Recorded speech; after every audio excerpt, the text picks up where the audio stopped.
Now, here's your challenge. One arm going forward, the other one going backwards. And then change and go the other way. All right, remain standing. Time out here. Let's see if I can guess what happens. Some of you, you figure this out right away, right? Piece of cake, no problems. Others, you're doing the freestyle, but you're committed. We got some people doing the backstroke, and we got some of you who said things like, I can't do it. If you said to yourself, I can't do it, then you gave up. We have some quitters in the room. My job is to make sure we have no quitters. I'm going to be your coach. So, take your left arm and go forward with it. The other left for some. I won't mention names. I'll just turn around. All right. Focus on your right arm going the other direction. Keep smiling, and people think you're doing it. All right. Go ahead and have a seat, please. Attitude, attitude, attitude.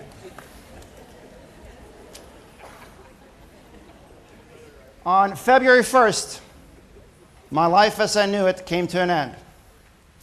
The night before, I had gone to sleep. My legs felt tingling.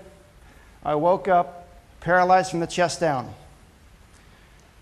The doctor said I'll probably never walk again. That's what the doctor said. It's not what I heard. I was able to translate what he said. My background is in sports psychology, and there's a term in sports called being in the zone, which is a good thing. Right? When we're confident, we're feeling empowered, we're on. Well, in sports, there's also a difference between us playing life and life playing us, playing to win, playing not to lose. Do any of you have any negative people in your life? If you don't, ask somebody sitting next to you. They probably got two. You can have one, right? If we lock two people in a room, an optimist and a negaholic, who do you think is going to influence who? How many of you think the optimist is going to influence the negaholic?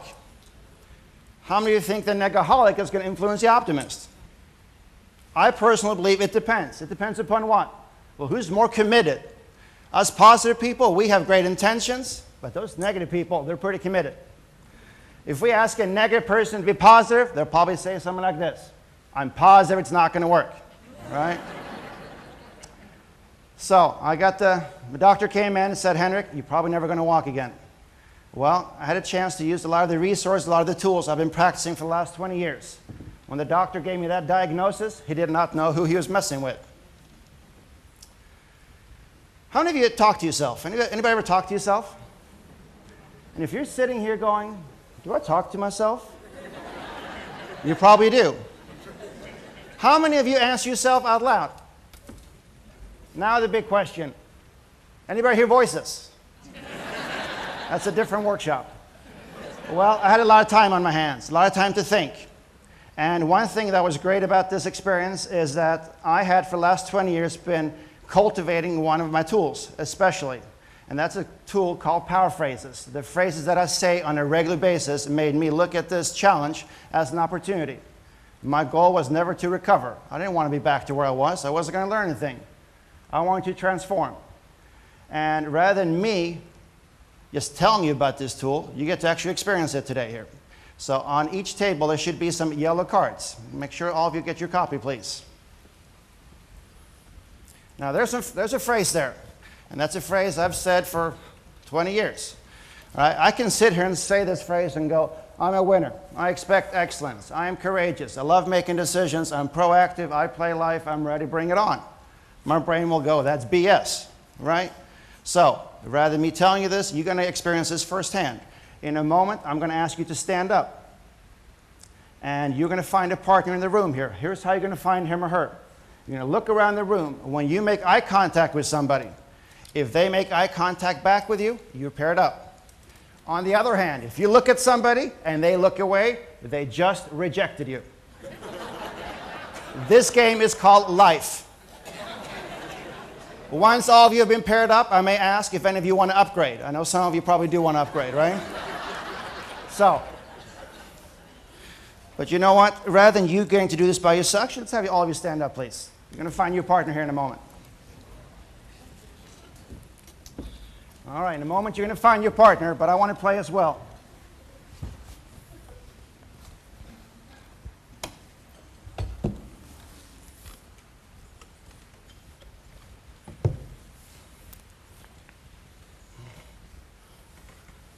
Okay.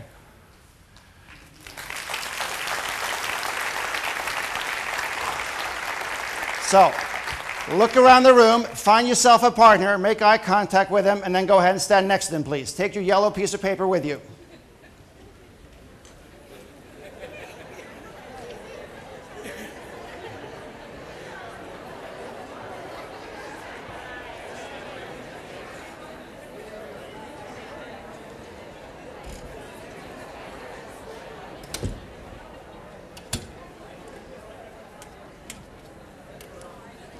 All right, so here's what we're going to do.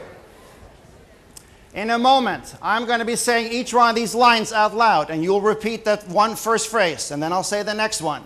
Now, rather than you standing there reading it, right, it's not going to be very believable. I want you to look at your partner and make it convincingly. For example, instead of saying, yep, I'm a winner, let's go to the next one. All right? Say it like you mean it. I'm a winner. Now, we're going to do that in a moment. Okay, some of you can't wait. That's great. All right. Now, if we take a look at the second line, it says, I expect excellence. It doesn't say, I hope for excellence. Hope is not a very good strategy. All right? We need to expect excellence. It doesn't say perfection. There's a huge difference. All right, so we're going to do this a few times, and let's see if your energy level changes. And hopefully, if somebody gives you some challenges later on, you'll say, you know what, bring it on. Let me ask you, is there anybody in this room that think that you're going to have no more challenges in life? If you think that, see me at the break. We'll have a little chat. All right? We're all going to have challenges. Either we're going to feel like a victim or we're going to be proactive about it. So we're going to do this a few times. Face your partner and make it convincingly. And just to make sure, here we go. First one. I'm a winner. I expect excellence. I am courageous. I love making decisions. I am proactive. I play life. I'm ready. Bring it on. All right, we're going to do it again. That was just the warm-ups. Now you know what to expect. I know some of you are holding back thinking, you know what, this is a little obnoxious. Well, the doors are closed. Nobody else knows what's going on. So might as well play full out. If you're a little kid and there was a puddle of water in front of you, what would you do? Jump in it. All right, so jump in the puddle. Make sure you get your partner wet. Jump in the puddle. There we go. We're going to do it 2 more times. Here we go. I'm a winner. I expect excellence. I am courageous. I love making decisions. I am proactive. I play life. I'm ready. Bring it on. And then we'll do one more time without the card. You can do this again. Here we go. I'm a winner. I expect excellence. I am courageous. I love making decisions. I am proactive. I play life. I'm ready. Bring it on. All right, give your partner a high five. All right, go ahead and have a seat, please.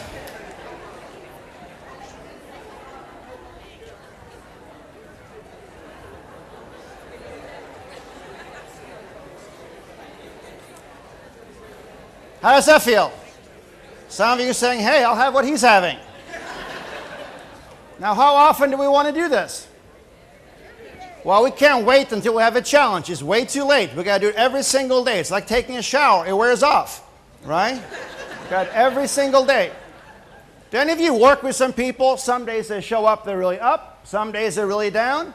Third day, who knows what version of them is going to walk through the door, right? Well, you know what? Here's one of my personal challenges to you. If you always have a need to announce how you're feeling, I'm hot, I'm cold, I'm hungry, you know what? Zip it. Zip it. Because we set the tone for everybody else, all right? I can stand up here and tell you all the 121 tools I use to be able to stand up and walk again. But I'd rather share fewer with you and have you actually use it on every single day, right? This needs to be a must, not a should. If you walk away here saying, you know what, you look at that yellow piece of paper. Good luck to you. It's not going to happen. Why not? Well, do you ever say to yourself, I should read more, I should exercise more, I should spend more time with my family, I should do this, I should do that? And what do we end up doing? Shooting all over ourselves, right? In life, we don't get our shoulds, we get our musts. This morning, before you came here, did any of you say to yourself, if I have time, I should probably put some clothes on?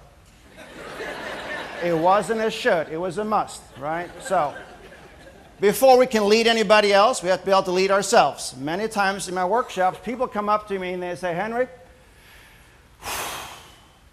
how do I motivate people? There's no energy. I mean, I've tried everything. And I feel like saying, well, duh, do you own a mirror, right? I can't give you something unless I have it myself.